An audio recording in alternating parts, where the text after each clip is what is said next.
Hey, what's up, what's up, what's up? Gracious, good morning, good people. It's your girl KB. You know what I do and you know why I do it. It is Wednesday morning, June 5th, and it is 3:36 in the a.m. And I am reading the Chabad, and the Chabad is informative this morning, put it like that.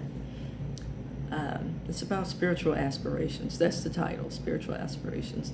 And it says, God then instructed Moses to count the Levites.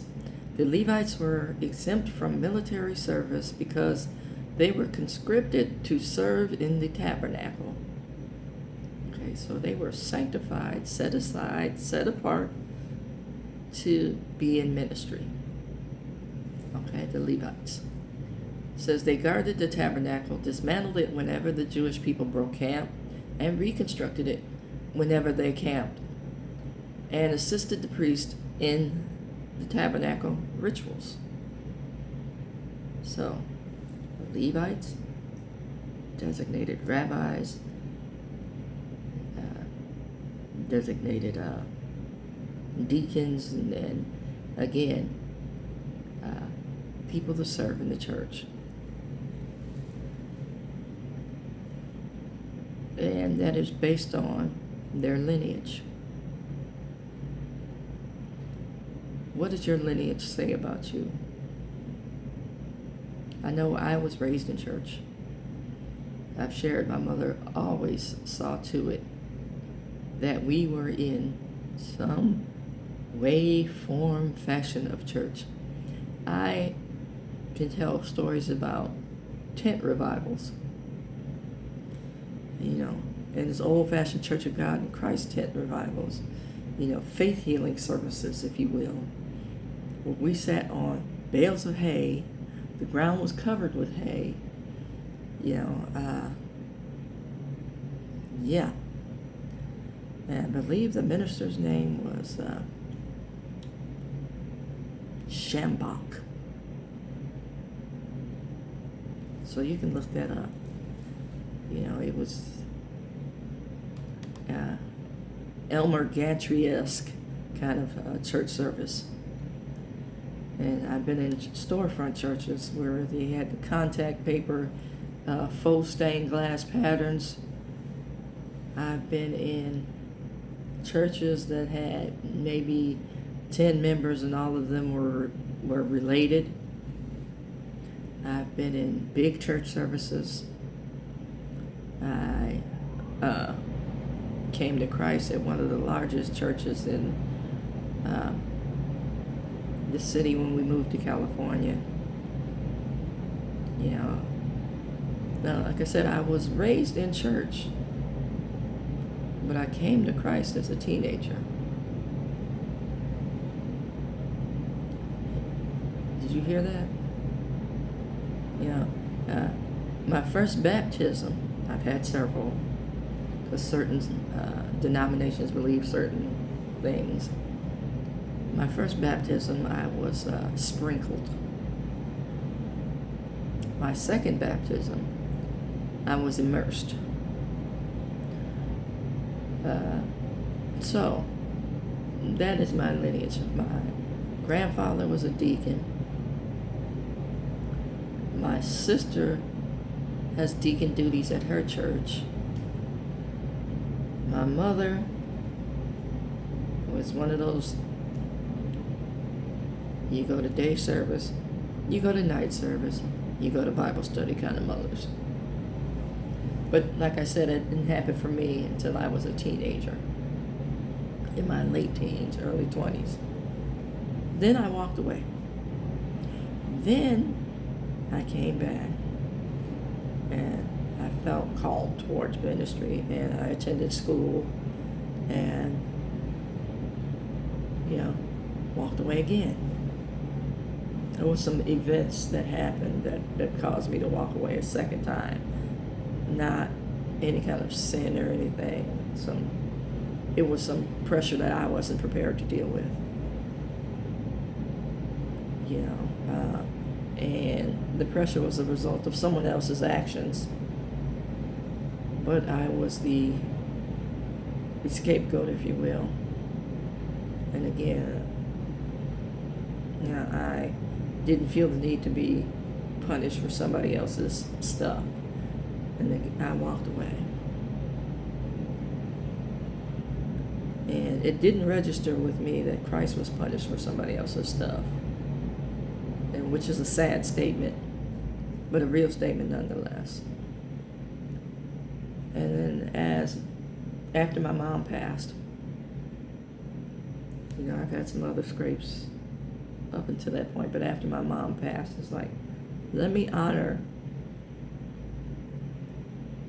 first my calling and what she knew that I was called to do. Now, I want to say, physically, I'm seen as the person who squashes all beef, but mentally and emotionally, I cause a lot of beef. And the reason being is because I have a definitive sense of justice. I have a definitive sense of fair play. For me, there's no gray area. It's cut and dry. And I know life has gray areas. So I struggle with the positioning. Levites were called to minister. There was no question. There was no coming to. If you were a Levite, you were automatically set aside for service. It says the Levites were singled out from among the rest of the Jewish people to act as God's personal servants. What a title. What an amazing title. What an amazing calling. God's personal servant. It says, nevertheless, the medieval Jewish sage, Rabbi Moses Maimonides, so I'm assuming based on that name, Rabbi Maimonides was of Greek descent.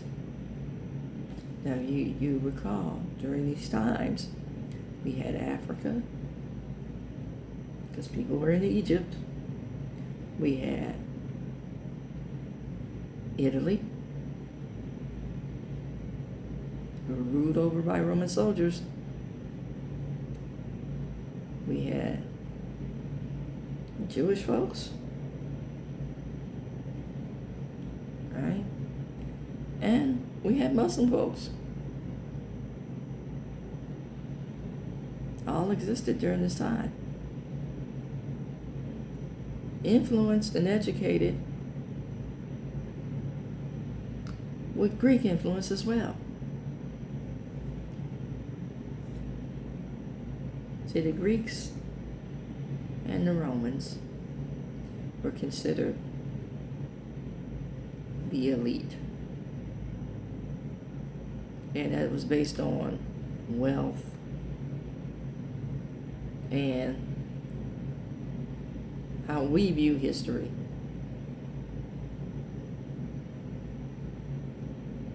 Notice I said how we view history. See, Egypt was considered a place of slavery, so African influence was discredited. And since most of our teachings come from European settlers and European extraction, Africa was, you see, you have to wake up to Scripture in order to know this. Africa was discredited.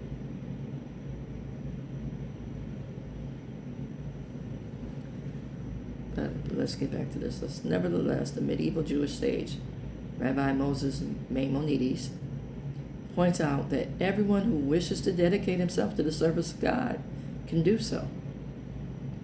He didn't say just the Levites, he said everyone. This is why I love what I call rabbinical arguments, and the rabbis get together and discuss their interpretations of Scripture. And Maimonides pretty much said that service was everybody's job. And in his statement, he said he or she thereby becomes a spiritual Levite and even a spiritual priest. Notice it said he or she. Now, this is a medieval, according to this writing, Jewish writer. He included women in ministry. That is unheard of.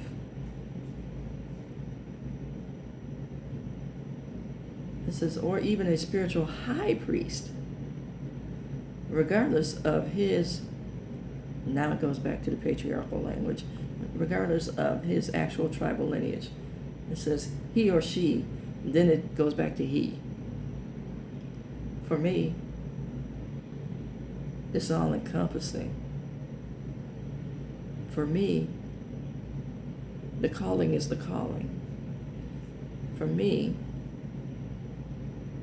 there's no gender specified as to who can provide what service under this umbrella of God. If you look at the lineage of Jesus in Scripture, women and people who were considered societal outcasts are in the line of Jesus, in the lineage of Jesus, in the descendants. I'm saying all this to say, what does your legacy and your lineage look like?